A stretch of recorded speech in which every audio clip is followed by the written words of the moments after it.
Hindi nag-isip. Napakalikot na asong happy. Napakalikot na asong happy. Kaya nahulog siya sa isang balon. Tumalon siya ng tumalon. Ngunit hindi niya maabot ang ibabaw para sa makaabot. So may isang bagaang isang kambing na pagtungo ito sa balon, makita ang aso ay nagtanong, bakit ka na yan? Anong ginagawa mo yan? Aba, hindi mo ba nabalitaan? Ngayon daw mo sinasabi, El Niño. Tubig daw ang tubig at matubig ang mga lupa. Kaya nasiguro na ako dito sa balon.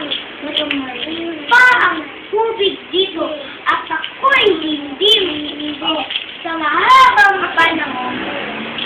Ganun ba? Ganun ng kambing. Maaari kang